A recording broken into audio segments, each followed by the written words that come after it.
Hey, good evening, or not even good evening. My bad, y'all. Good afternoon, good afternoon, good afternoon. My name is the Urban Conservative, aka Chaz Neal. And today with me, I have brought on wrongfully convicted Robert Davis, who right now is incarcerated um, in Ohio. And my co-host is joining John Tell. I'm sure he's just going to be in the background. Um, But today we are bringing on Robert Davis again, who is an inmate out of Ohio, and we are going to hear his story and hopefully be able to help him uh, become free, so that he is no longer a part of the wrongfully convicted. So, welcome, Robert, and let's get right into it. I know we've been trying to set up this interview for like 2 weeks, so I definitely really want to uh, get your story out here, and so that people are aware that how this prison system and how this judicial system treats innocent black men. So I really, there's nobody that can honestly tell your story better than you. Um, so the floor is yours, my brother.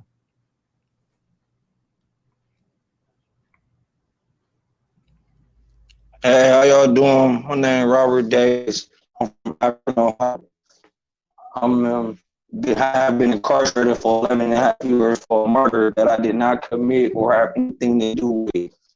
It's a story of my friend, man. My friend passed away in 2012, and I was wrongfully, pointed out as a person.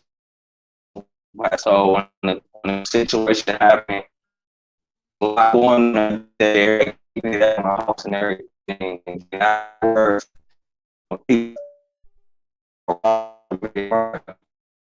which my friend. And I first remember saying I had with it. So me to prove like I had nothing to do with this case at all was so mean. The next day happened.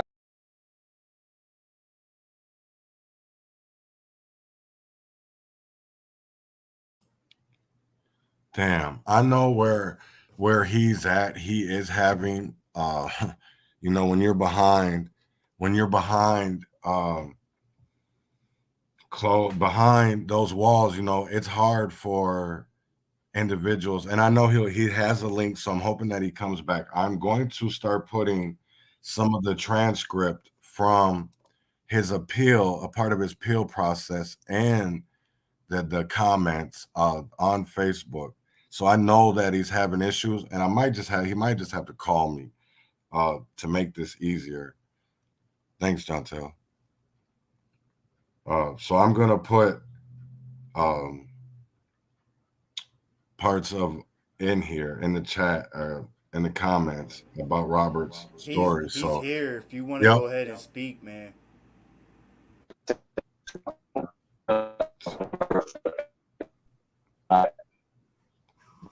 During the day, we was all outside, everybody walking up and down, kicking roots, and then so probably about 5 or something.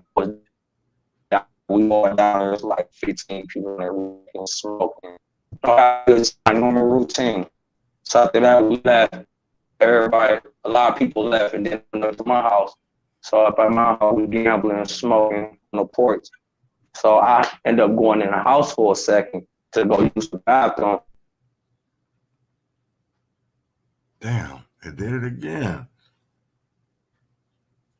Damn, damn, damn. I'm just gonna It's dive all into good. Just I want Chantel. everyone to understand that with this situation, we got to be understanding, but we're going to do what we can to get his point across and get some kind of awareness and some kind of justice and make sure that we can turn this case around. You know what I'm saying? Right. So at the least that we can do is spread awareness and try and get everyone to understand the situation as best as possible. Whether his signal is choppy or not, we're going to do our part to make sure y'all can understand. So um, if you want to go ahead and read this off and explain to the people the situation until he can get back in. Yeah, yeah, I'm gonna tell him to call. He's got my number, so I'm gonna tell him to call me as soon as he's back on here. So that way we can really um get Looks like his. he's back on. It's just lagging for him to It's like, see, and that's what yeah. was when we were on video too, when we were chatting before this, it was doing that. So I definitely, and I want to make sure. So I'm gonna have him when he, yeah, because I can't even take his profile in this, man. And I know we're friends. But it's Facebook acting weird. Yeah, I can't even get him in there yet.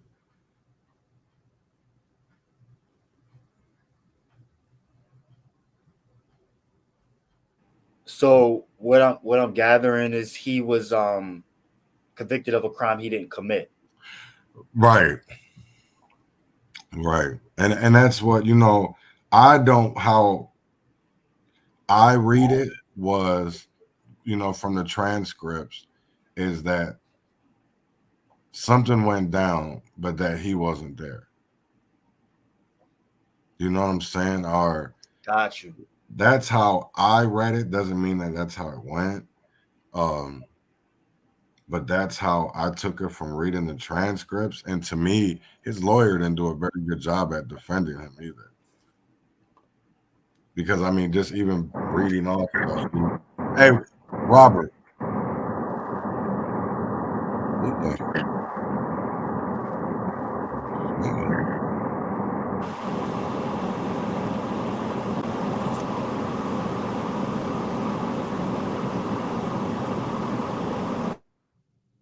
How would have somebody got the? Is that?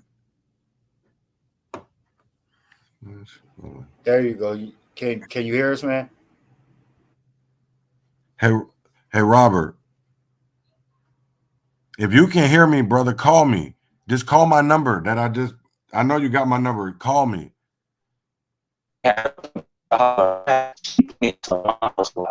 You have seen Yeah, and bro, I then the don't even police think tried to lie on me. They're like, how the police tried to lie on me? She like, they tried to tell me from down, and I told them like, no, I hope I seen him looking down, Robert, down there, and brother, she said, like, pull Robert, up into the way. He came Robert. outside him and another young lady down the car because I helped them bag out as the police was coming. So she Robert. testified to that. My Hey, sister Robert. affidavit, she testified to them in the house and shooting and all that. But they Hey, didn't put that Robert. on. Damn, he can't hear me either. So they Robert. tried with Damn, he can't murder hear me. and aggravated robbery. Hey, Robert. Robert.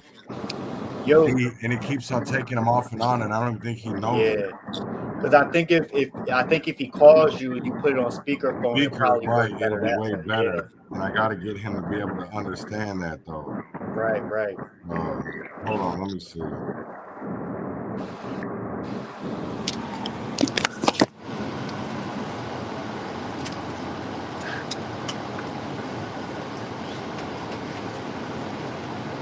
I know I got his number. Maybe I'll just call him.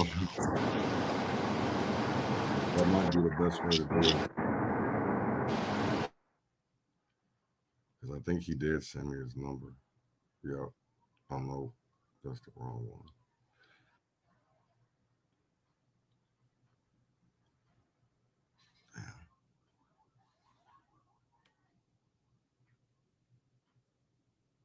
Robert. Yo, bro. Go ahead. Yeah, see, he's shot and killed.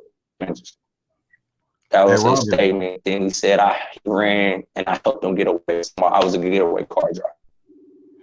And that's what he testified to. So they found me guilty of murder, aggravated robbery, not guilty of weapons or disability, not guilty of the gun spec, just murder and aggravated robbery. So I'm as my lawyer, like as possible, like I'm thinking all the elements to the crime must add up to this. He like, no, they use a complete theory. I'm like, but yeah, they use a complete theory to convict me. So they sentenced me to 15 years to life on the murder by itself and merged the aggravated robbery for sentencing purposes only.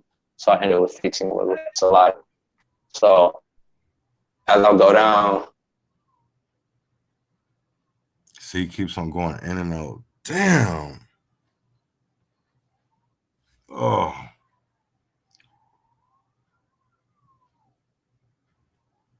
It wasn't even. I hope he can. Robert, if you can hear me, my brother, please, please, please, please call me. Please call me, brother. Damn. Hold on, let me.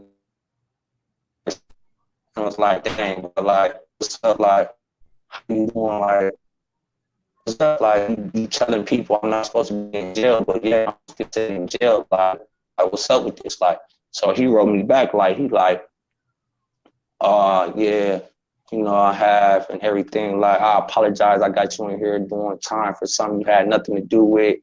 And he got to talking about my other co-defendant. Like, so through the midst about 3 years, we writing back and forth in the middle. Like, he just writing me, telling me like that he want to like do the right thing and setting me free, but he just don't want no more time. That he pretty much did everything he did so he don't spend the rest of his life in jail. So I ended up hiring my lawyer, Kimberly Carell, and I tell her everything. I tell her about my case. I tell her about these letters he been writing me and everything. So she take them letters and do what she do. And we hire a private investigator by the name of Tom Pavlis. So when Tom Pavlis, we hire him, he go down to the prison and speak with my co-defendant about everything. And my co-defendant write the affidavit telling him like, I lied on Robert Davis, like he had nothing to do with this case. Like, so he wrote the affidavit. My lawyer used the affidavit and everything.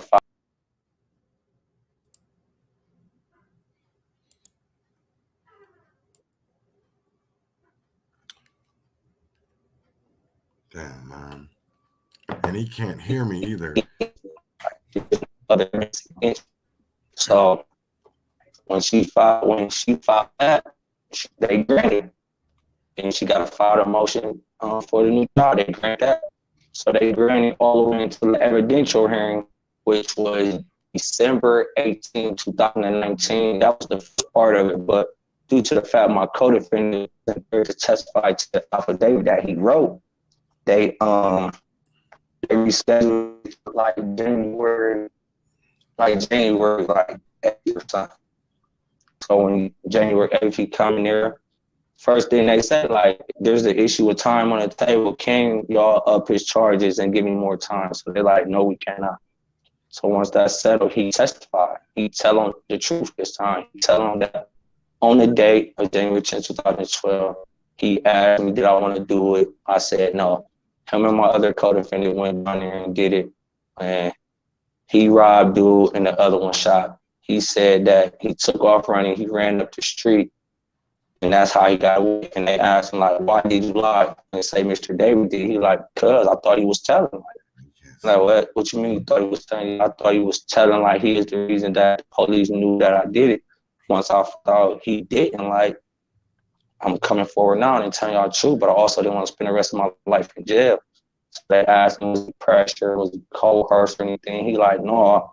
And he gave the exact description of what happened. So that was that court date. And then the pandemic hit, and once the pandemic hit,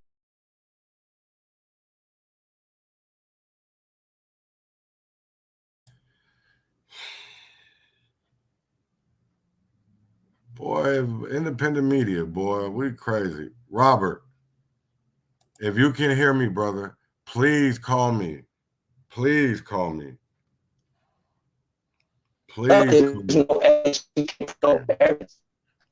Like she can't put no evidence behind her emotion that she she dead in there after the innocent project when he created out there after the innocent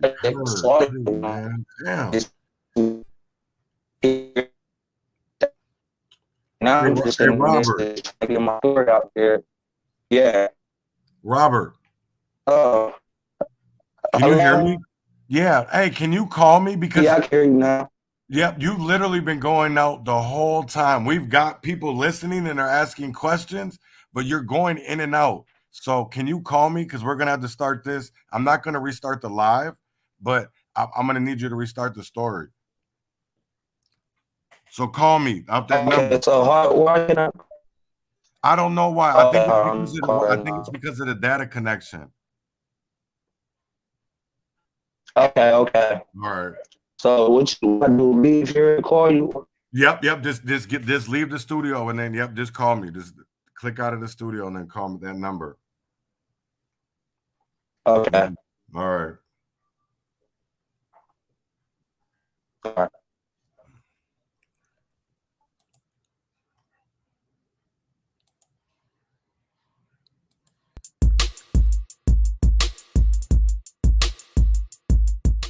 So yeah, we're here, man, and he's gonna call me because this is a story that needs to be told.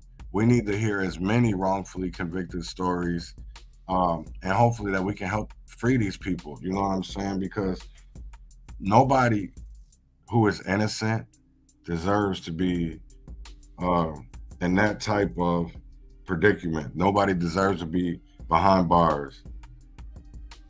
All right, can you hear me? Yeah, I hear you. All right.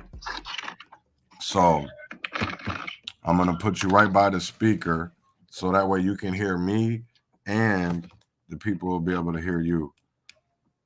Okay. So let me know if everybody can hear. Let's see if we get some comments. Yeah, if everybody can hear.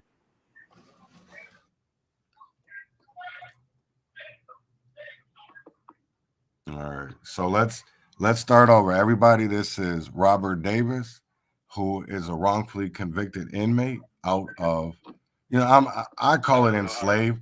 You know what I'm saying? So I want to definitely, if you can just, I know, and I'm sorry you got to repeat this, but and I'm sure, you have plenty times during the course of your wrongful, behind bars. So if we can just start over again, that would be great. Thank you.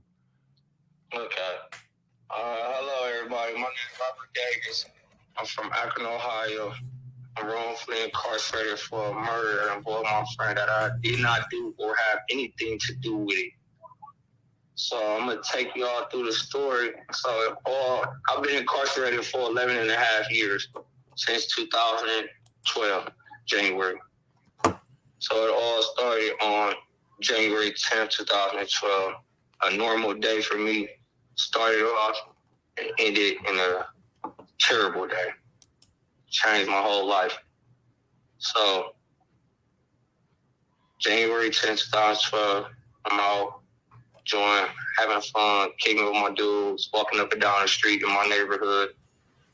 And around 5 something, I go into my house. Everybody, we go into my house. We get to drink and smoke. So while we drinking and smoking, we drinking and smoke. We just kicking it a regular day. So one of my friends asked me, did I want to commit a robbery? Like, do you want to rob this person? I'm like, no, I'm cool. So he left it alone like that. Ain't nothing else to talk about. So about an hour go by. Then I end up going in the house for a second. I'm going in the house to use the bathroom. So when I go upstairs to use the bathroom, I hear gunshots. Pow, pow, pow. I'm like, so I run down the stairs. When I run down the stairs, my sister jumped up. She jumped up like, remember what's going on? I'm like, no. So when I walk outside, I see everybody going down, towards the street, everybody, ooh, what happened down there? I'm looking, so I walk off my porch to the sidewalk, and I look down the street. I'm like, ooh. Some ladies walk by me. I go back in the house and grab my phone. When I go in the house, grab my phone, I'm coming back out. My cousin pull up. She get out. She's like, man, what's going on? I'm like, oh, what's going on down there? Boom. Walk to the sidewalk, looking down and see what's going on. I see a red car, this cattle corner on the street, towards the curve stopping. I'm like, oh. And I see it pull off. And I see the car pull off. When the car pull off, my cousin come out the house. So she remember what's going on? I'm like, man, I don't know. I'm like, shit, where you about to go? She I gotta get ready to go to work. I'm like, shit, all right, drop me off. She all right, boom. I jump in the car with her. Her lady helped us bag out. Boom, she dropped me off. I go to the street, get out of the car, go to my friend's house. So The crime, it was a robbery that happened, then my friend got murdered, Philip Anderson. He got murdered. So at first, everybody's in the streets that man did it. So the next day, the police come to my house. They looking for me, but I wasn't there. So my granny happened to pull up the street, and they told my granny, like, yeah, we looking for him and all like that. So with that, I turned myself in. I turned myself in to go to the police station, like, turn myself in. Like, yeah, Robert Gage, y'all looking for me. I'm just here to prove I ain't had nothing to do with this murder and declare my name. Like, this is what I'm here to talk to y'all about. So they like, oh, like, tell us about the murder. Like, tell us what happened. I'm like, I can't tell y'all what happened because I wasn't there. I ain't have no involvement in it. Like, I can't tell y'all what happened. Like, so they're like, well, for your name to be in it, you got to know son. I'm like, yeah, for my name to be in it, that's why I'm here. Like, to show y'all, like, I ain't had nothing to do with it. So they asked me what's going on, but the only thing I could give them was my whereabouts. So I stayed in interrogation for about like 30 minutes, and then I left. Well, there's no need for me to be there. So when I left and everything, the word in the street, oh, man telling, because I was the first person to turn myself in. They went and got everybody else who they go interview, but they had a long list. So they ended up chasing over one female. This is how I got my arrest warrant. They caught up with one female, Shantae Hill. They caught up with her.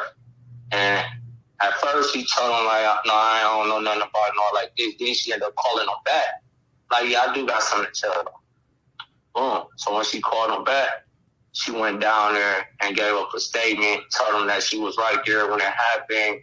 She seen me approach the car. Me and the other dude, DeMarcus, she seen us approach the car. And when I shot, she pulled off. She circled me in the photo array and all like that. So this is how I got my arrest warrant. So they come back looking for me. I turn myself in again. Like, shit, I ain't got no reason to hide. I ain't did nothing. Right. I turn myself in again. So when I turn myself in again, they trying to give me Adam Crumb. Like, I ain't nothing to talk about. I ain't got nothing to talk to y'all about. I told y'all my whereabouts, what I did that day, like everything else, I don't know nothing about. So they booked me. So when they booked me, they got me and my other co-defendant, DeMarcus. So we in the county for a couple weeks just waiting, listening to the gossip going around. So they ended up catching my other co-defendant, Rasheen Carl. They ended up catching him. When they catch him, they put him on the same block as DeMarcus. Now they congregate and talking about the case and everything. So when the first statement DeMarcus made, because at first he said he lawyered up and said, I want a lawyer. But his first statement he made is say that me and him did it, that he was robbing Marcus Minner. I shot Philip Anderson. That was his statement. So when that statement came out, it caught, what's that word? It went with the statement that Shantae gave. Okay, right. So it went with that statement. So it's like, all right, now we got this solid evidence on it. But during the midst of the time while I'm in the county, Shantae ended up telling them like she was lying, but they really not trying to hear it. And then DeMarcus, his statements keep changing. Every time his statement changes. So he done fell up on the statement that him and Rasheen did it and I helped him get away. And that's the statement that he testified to at my trial. And that was the only evidence they had to convict me of anything. Like, they don't got nobody showing me doing nothing. They don't got nobody seeing me doing nothing. All they got is hearsay. And with the lady Felicia Lundy, she testified at my trial. She said, after I heard gunshots, I came outside immediately. And I seen him right there come outside and stand right here on the sidewalk. And they said, well, how did you know his name? She said, I didn't know his name. But when I see him on the news, that's how I figured out his name. And she told him, like, the police also lied on me. They told me that I seen him coming from down there. I said, no, I seen him looking down. Then she said that I went back in the house, came out the house, and a white car had pulled up. A female got out, went in. Me and her came outside, and I got in the passenger side, and she got in the driver's side, and she helped us bag out because the police was coming down the street as we was bagging out, which is true. Right. she seen us backing out, and my cousin dropped me off at the corner, and I got out the car because my cousin had to go get ready for work. So, in my trial, they found me guilty of murder and aggravated robbery, no guns fetched, found me not guilty of weapons under disability.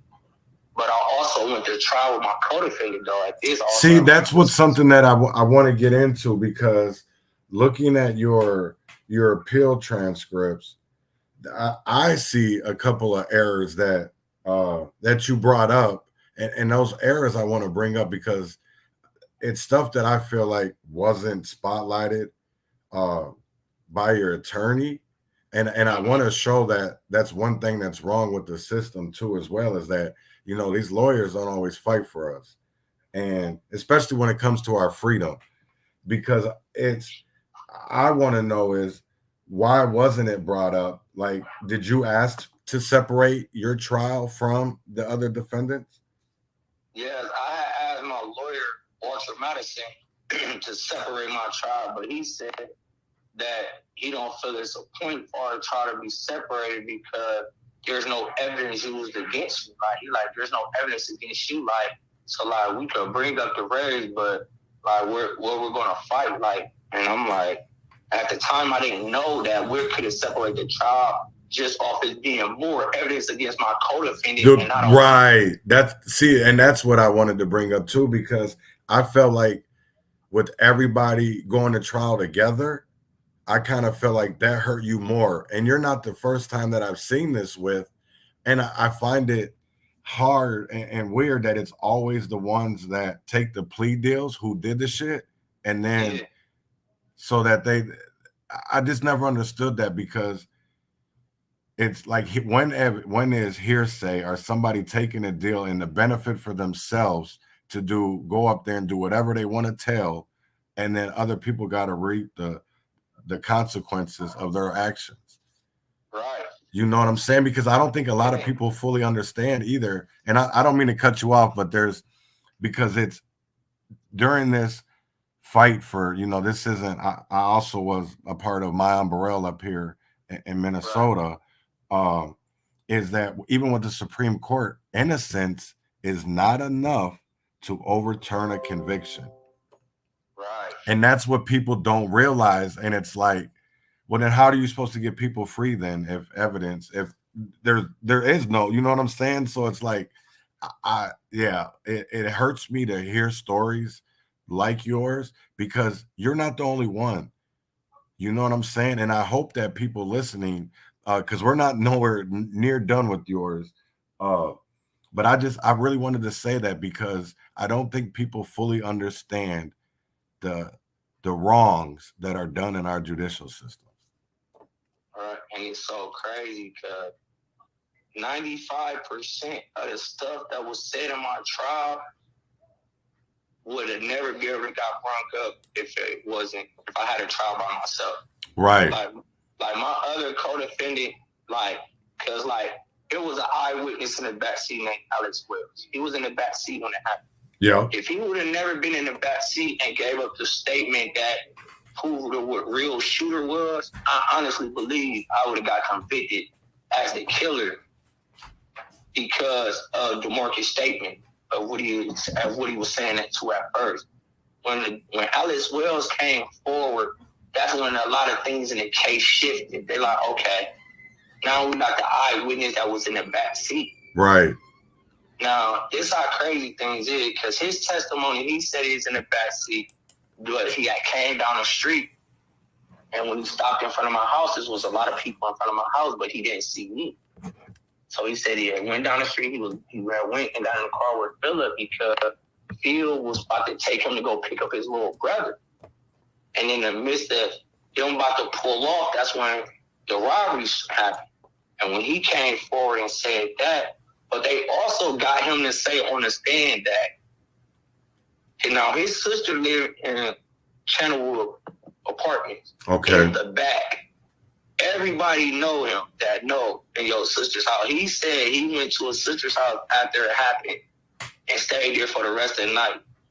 But they got him to tell this lie on the stand where he said he came out of his sister's apartment and seen me, DeMarcus, and Rasheem, all three in a blue Liberty Jeep, riding up the main street, which is Thornton. Now, everybody know if you step out of his sister's house, the only thing you're going to see is the apartment right in front of you. Right. Like, you're not going to see no Thornton Street. But that wasn't our main focus of concern, because he was the eyewitness. But my lawyers had to defend me against my co-defendant's lawyer, because everybody that testified in my case all knew me. Like, right. They all knew me, like, all of them. So my co-defendant's lawyer was making it seem like everybody on the stand was lying to protect me because they all my friends. So he was throwing me under the bus, as in trying to cut off of DeMarcus and Shantae's first statement saying I was the shooter. So he went on some mistake identity, like, no, y'all trying to railroad my client when it's really him. So in the courtroom, it went like, hold on, like, you go say this. Like, he'd say Robert Davis, like, well, ain't you Robert Davis' friend? So you would do anything to protect Robert Davis, right? Didn't you say Robert Davis was the shooter? Like, so he playing prosecutor too and really helping the prosecution, because the prosecutor just getting up like, okay, he's the main offender, he's the perpetrator, but he's the co-conspirator. That's how they kept doing me in the courtroom. Like, my co-defendant's defense was pretty much to prove that these statements was factual, the first one that they gave. Right. Not these new ones that came about. And so every witness, though, even I never seen him do anything. I didn't see him. I didn't see that. I heard this. I heard that. Every witness. My sister testified and told him, like, he was in the house. Like, she even told him, like, yeah, I heard them on the porch, and a dude asked him, did he want to do that? And he was like, no. She even told him that. Like, so she's not lying. Right. She like, my brother came in the house. He went upstairs to use the bathroom. And as he was using the bathroom, gunshots went off, and he came running down the stairs. But they tried to use my sister against me, too. But the only thing they used my sister, now that I see now, the only thing they used my sister for was pretty much, like, oh, yeah, a plan was developed at his property, at his house. Right. Like, they don't even care if I was involved or nothing. They just want her to say that, oh, pretty much you heard this, so they could attack this way. And when they attacked that way, that's how it was convicted. Every witness on the stand had nothing to say about me. Either they said they lied on, or they knew me. They never seen me do nothing. Every witness. And then for them to take my co-defendant's word after he's on the stand lying. He's on the stand lying himself. Right. So let me ask you that, right? Because perjury is enough to overturn a conviction. So that isn't something that even your appellate lawyer has brought up, like them perjuring themselves on the stand. Me and my lawyer, we had talked about that, but I think the statute of limitations for perjury is like 7 or 8 years. Okay. And he wrote the affidavit after the statute of limitations. But that's the part that frustrates me, because I feel like because that's one of the first things that I noticed and reading your appellate transcripts was, why wasn't that brought up, that if they literally went on the stand and lied under oath, that's enough to overturn a conviction. So it really made me wonder why that wasn't something that was spotlighted and brought up by your attorneys. See, in the beginning of my appeal, I had my mom had hired a lawyer named Janet DeLoach. Okay. So when she hired her, we thinking, she good, everything, but the whole time she got disbarred from practicing law. So my first appeal, my original appeal, a lot of things was getting denied for lack of details. Like, she didn't go into detailed description about nothing. She made some good errors, but she didn't go into details. Right. So, and then at oral arguments, she didn't even show up because she wasn't even supposed to be doing my appeal. because she was this bored. But me and my mother, we didn't know that. Right. So if you look under my appeal, it'll say Jonathan Sin under my appeal. Yeah. I never spoke with him about nothing, never hired him, never, my mom, nothing, never talked to him. She did my appeal under his name. So a lot of my first appeal, it was just getting denied back to back to back back. And everything saying the same thing, lack of detail, lack of this, everything. Now my new lawyer, Kimberly Correll, like, she's doing my appeal now because I hired her to handle my case when I found out about her, how good she was, how dedicated she was to her job. Right. So once I talked to her and I broke everything down to her, you know, I felt she was the right lawyer for me. And since to this day, I'm staying strong behind Kimberly Correll. She have done everything she told me she was going to do. Everything that she said she was going to do about my case, she done. Like, so she was surprised about this denial coming from the judge after especially waiting 2 years to deny me. Right. But it might be also something personally involved in that and personal feelings involved because my lawyer out of Cleveland, Ohio, she just beat a case in my judge's courtroom, in Allison McCarthy's courtroom. She just beat a case in her courtroom. And the way she beat it, like they haven't seen lawyers and actors really going this far up and beyond for their clients to prove their innocence. Right. So at the beginning of my trial, my lawyer Walter Madison told the judge, like, I'm not ready to go to trial because my car got broken into, all my notes, my laptop, everything got stolen. McCarthy told him, like, well, I think she said an extension of a week or two, like, or it's gonna be, I think it was like 10 days. Like, well, it's 10 days before your trial start. You're a good lawyer. I'm pretty sure you'll be prepared by then. See, and that's that bullshit. Because that's not honestly, that's not giving, if his laptop and all of his notes and all of that were stolen, like that's not giving him a fair fight, a fair opportunity, especially when you're fighting for your life. You know what I'm saying? So it's like, that's another part of the judicial system too. I feel like is when, you know, we can fight all we want, but it's like when the mouthpiece won't fight for you, what are you supposed to do? You know, and that's why, like, I feel with the public pretenders, and that's what I call them, public pretenders, because they go up there and they pretend to fight for us, man, and yet they want us to take plea bargains for what? When half the time, a lot of people and people don't want to hear this, but I'm gonna say it, is that there's a lot of innocent people behind bars for the simple fact of they would rather take that 2 to 3 than that 10 to 15. For real. And people don't understand that. They did me so crazy, bro. They did me so crazy, right?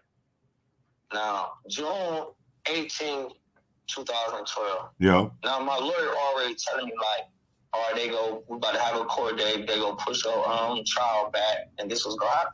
So I'm like, all right, so I'm preparing for it. So June 18, 2012, they come get me. Boom. I go downtown, though. I go downtown to the big police station, big interrogation room. So I'm like, what the heck? When I walk in, now at the time I got 2 public defenders, Walter Madison and David Gordon. So when I walk in, I'm like, what the hell they bring me on here for? So when I walk in, they take me to the big interview room.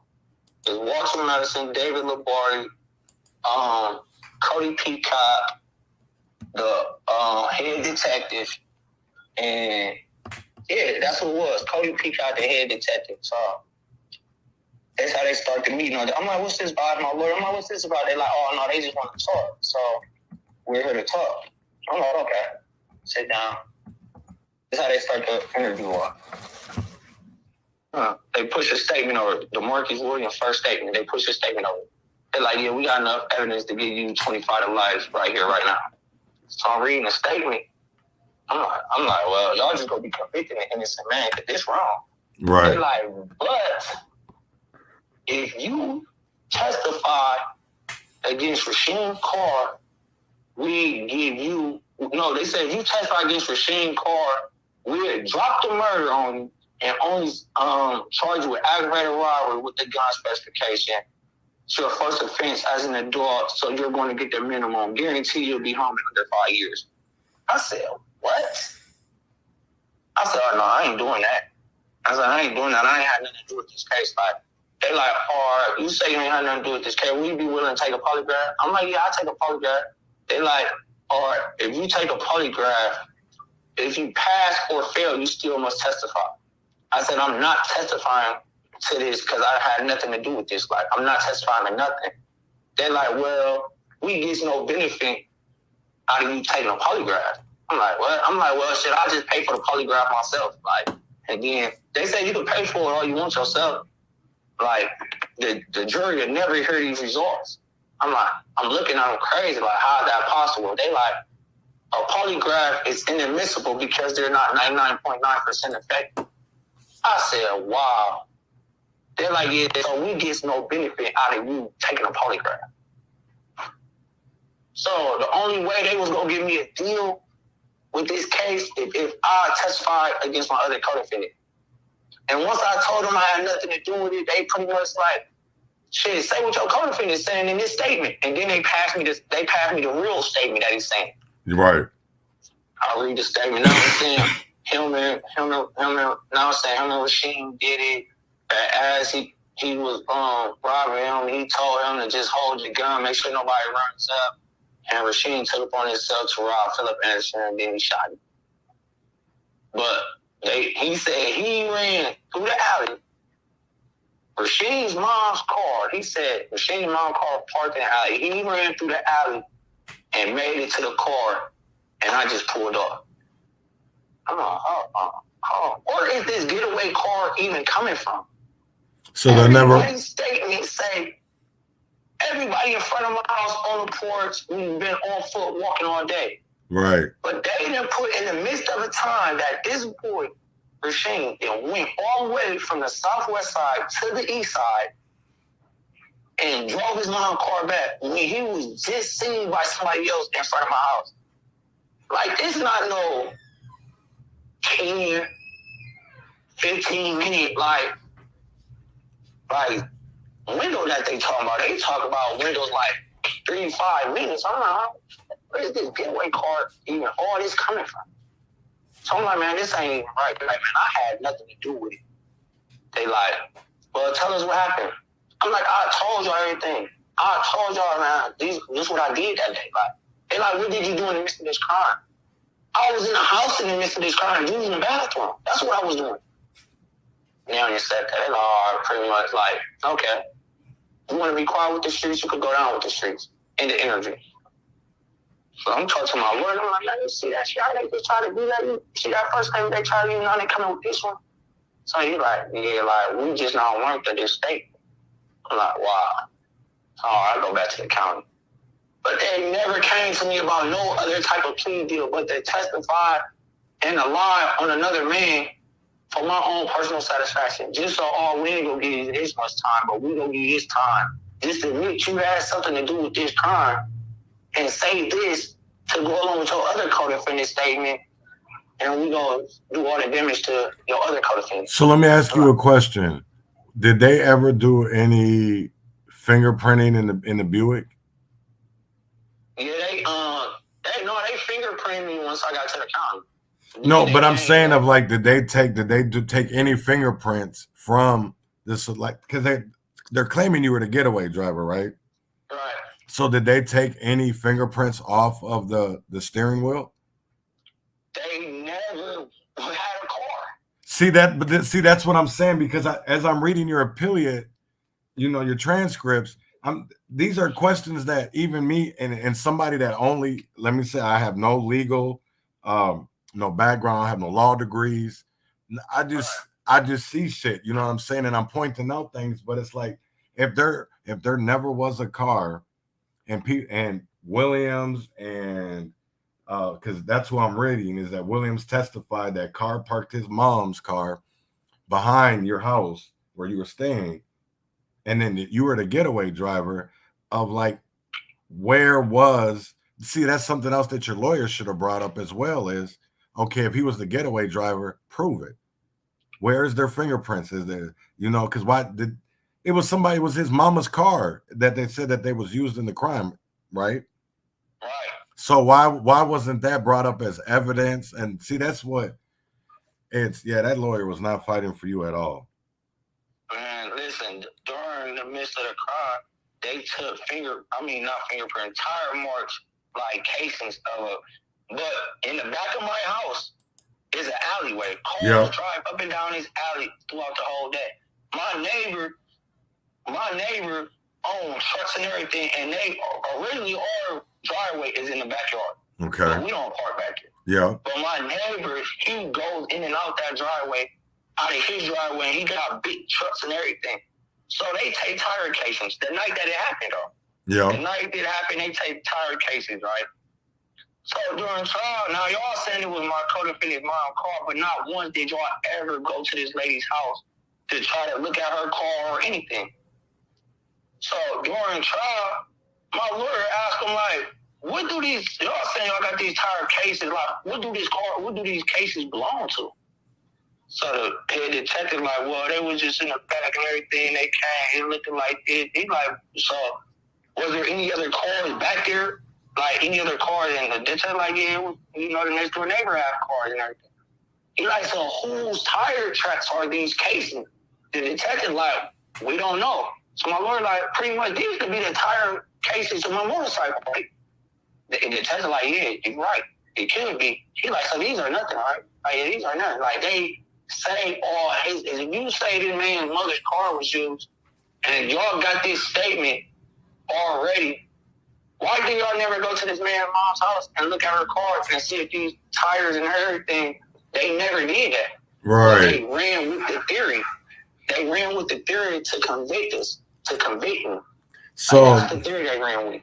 Right, and that's what's crazy because all they did is they really had the shooter, but see what the shooter did was he took others down with him and lied to take others down with him, and that's what's crazy to me. And it's not even that because it's what Carr and because it was only you, it was Williams, Carr, and Davis, so it was only the three of you guys, right? Right. Okay. But the Carr, he the one who got convicted as the shooter. He never said nothing. But he didn't have to say nothing when you and DeMarcus on the same block in the county and y'all conversating about it. Right. Y'all conversating about the whole case. And when DeMarcus testified to, he told the judge, like, we conversated about the whole case. We came up with this plan to put everything on that man because we thought he was telling because he was the first one to turn himself in. Right. You turned yourself in because you were innocent. Yeah, I turned myself in. Right. Thank you. And it's my whole friend. Right. My friend we lost. Like, my whole family, in the midst of me being in prison, half of my family that went against me behind this spot. And then, like, don't mess with me or nothing. It's deep. Right. And for me to stand and be like, I still ain't had nothing to do. I can't tell y'all nothing to go to trial. It just got his family looking at me different, like, damn, you done been at my house, you done drove my car, you involved in this, and you not saying nothing. You not saying nothing to prove that you ain't had nothing to do with this. You ain't really speaking about the crime that happened, because I ain't do it. But they are like, damn, if this your friend, like you say this your friend, you go work with us to put the person down who killed him. That's what they was telling me. I'm like, I'm not doing that. I'm not doing your job for that. Can I ask you a question?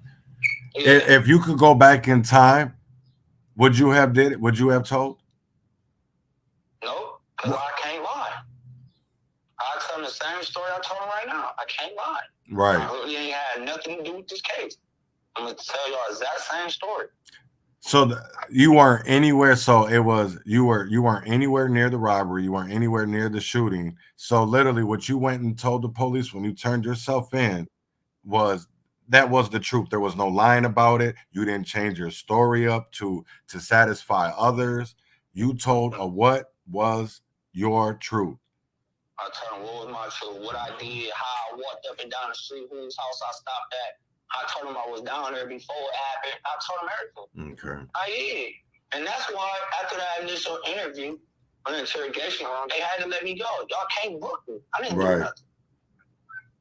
nothing. And I'm here. And they like, When I went there, they like, so what did you have on yesterday? I'm like, the same thing I got on right now, all black. I'm in Right. all black jogging suit with some red and black jerseys. I got the same thing. They like, well, can we do a gunfire residue check? Y'all can do whatever y'all want on me, right? I'm right here right now. But they didn't do it. They never did a GSR? They never did it. Okay. They never did it. They never did it. Like, they never did it. They wanted me to give them a story. I couldn't tell them. They wanted me to say I was there or I had some type of involvement in it. Right. I can't give them that because that's not the truth. That's not the truth. I'm not about to lie on nobody or nothing. Like, I can't do it. Like, I got 15 years of life. Right.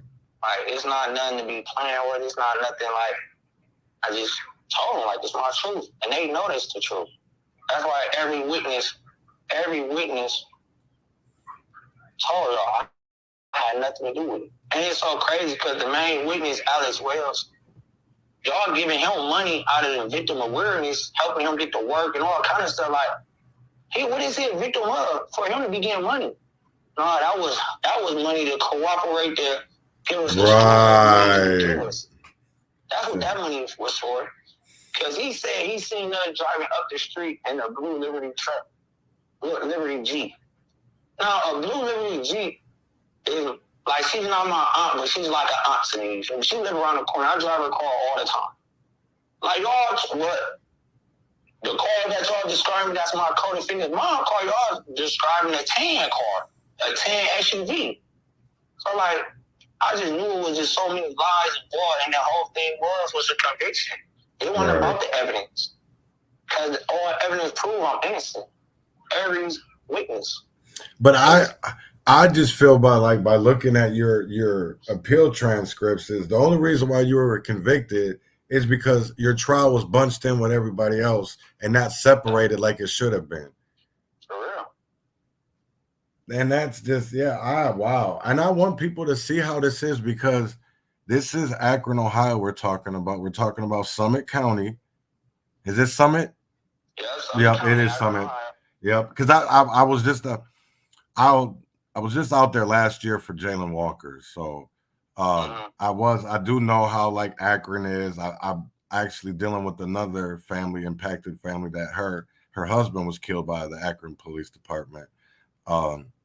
So it's really like I want people to realize that police lie, first of all, that they'll do anything to get a conviction, even if it's meaning throwing an innocent man under the bus, because that's what they literally did. He had, just because he was hanging out on a porch with people, that's not a crime.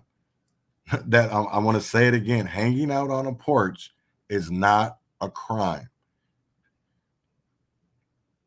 And the fact that hearsay convicted you is one of the biggest problems in our system of when people can sit here and be rewarded for lying and other people have to pay the consequences for that lie. Sure got rewarded. 10 years, he's home right now. Right. And you're an innocent man is behind bars. I want that to sink into people because Robert is missing time from his family. He's missing valuable time just being on earth. And then instead, he's enslaved because of a system. Because of a system. A system, for real. So I feel like they gave me the time that he was supposed to do, and like, we're gonna make it hard, make it even harder for you to get out. Right. Like, it's the only evidence against me. It's the only evidence y'all use against me for him to come forward. Y'all now they saying that they got the right to decide the truth from the truth. Right. Oh no, he telling the truth about this, but he lying about this part. See, and that's my thing of it is because of, when there's so many, especially when it comes to, co-defendants testifying on, when they take deals, is how can you really believe that person after they've taken a deal? Because what's included in that deal? You know what I'm saying? Like, have they switched up some shit? Like, obviously they did in your situation. And I don't even understand why they let that should have been another thing brought up too, is how is it that two co-defendants were in the same housing complex, and yet the man is coming out saying that, and that's not, that to me is judicial error right there, because I've never seen it in jails, and I know Summit County is a pretty big jail, that they couldn't separate everybody. And usually in a high case like this, they separate the co-defendants. Yeah, man, Summit County is true. See, they give you a deal. They be like, all right, we gonna give you 10 years. But we ain't gonna sentence you on this 10 years until you testify. Right. And if you don't testify to pretty much what we want you to say, and this trial don't go how we want it to go, we're not giving you that 10 years. So it's like a verbal deal under the table. Like, all right, we make a deal under the table. There's nothing in writing. It's just like, all right, we're gonna drop your charges to this for this deal. But we need this testimony. Like, if my co-defendant testimony would not have found me and my other, see, they didn't need his testimony for real for my other co-defendant because they had the eyewitness. Right. But if my co-defendant testimony would not have convicted me, he would not have got them 10 years. His charge would not have been dropped from aggravated murder to involuntary manslaughter or manslaughter. I think I manslaughter. His charges would not have been dropped. He would have got, they'd act like they never even talked to him and give him that plea, done hit him with the trial for aggravated murder or murder, and gave probably 43 to life like my other co-defendant got. Like it's a reward with this. It's a reward that comes with this testimony. And I read a case in State versus Chapman out of Lorraine, Ohio, and his cousin had told on him, but he lied on for the reward of the plea deal. Like, if I lie and convict my own cousin, that I'm only gonna get this certain amount of time, and he ended up getting back in court off that, because it's like, it's a reward behind this testimony. If I don't say the testimony y'all want me to say, I don't get the deal that y'all told me y'all was gonna give me, because y'all gonna act like y'all never even said this. So they waited for my co-defendant to testify to and made sure the convictions was sealed, and then they sentenced him the same day that they sentenced us. Ridiculous. That's crazy as hell, and the fact that that's legal. It's legal. Right. That's what's crazy to me. That is beyond, and we need way more people spotlighting the judicial system, the court systems, because it's not fair. You know what I'm saying? And I can speak on this from experience of somebody that has been in prison. You know what I'm saying? I literally can, it's, you know, when you go up there, because I can tell you right now, even as somebody that fights the system, when you look at the court system, everybody up there in that courtroom, from the public defender, from the prosecutor to the judge, all have one thing in common: the person who signs their paychecks. So how is that public defender working for me when he's on the same team, even though they sit on opposite sides of the court in the room? They're still on the same team. Right. And it's like, how do you combat that? How do you fight that? Because even when you experience private attorneys, they're not all good either. Because as you found out in your first, private attorney, is that we have to really do our research and, and look into people sometimes, because not everybody has our best intentions at heart like we do. So I want people to, understand that as well. And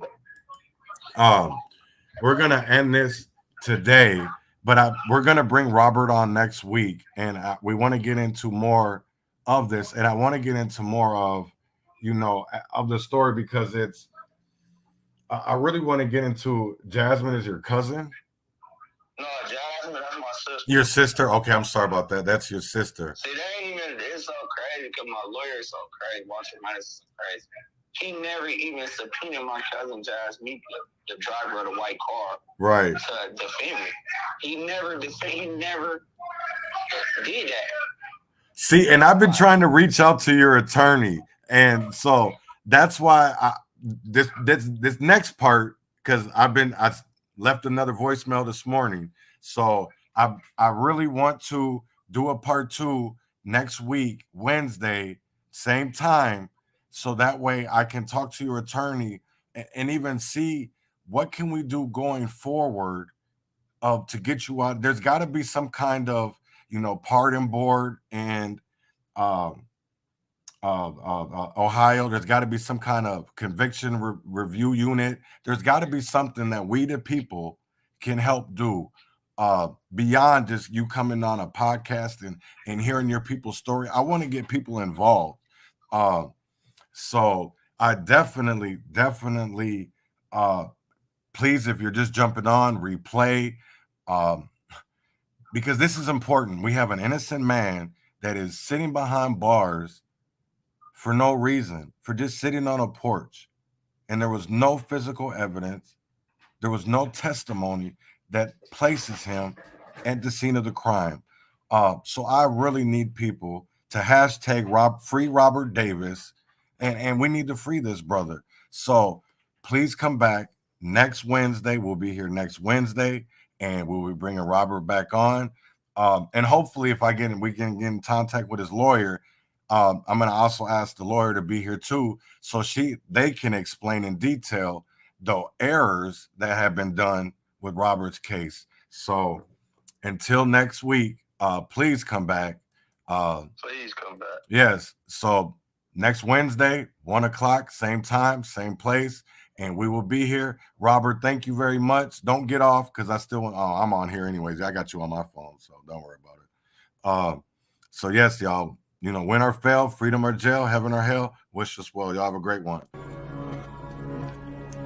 Every day, fighting for my life.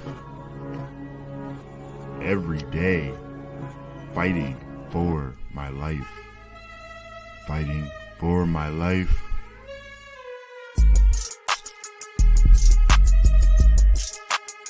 Fighting for my bread.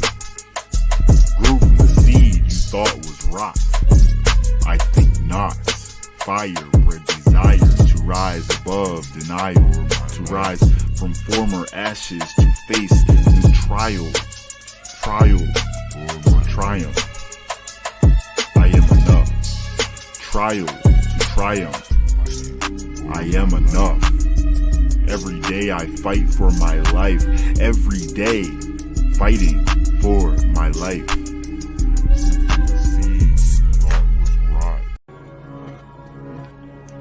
Every day, fighting for my life.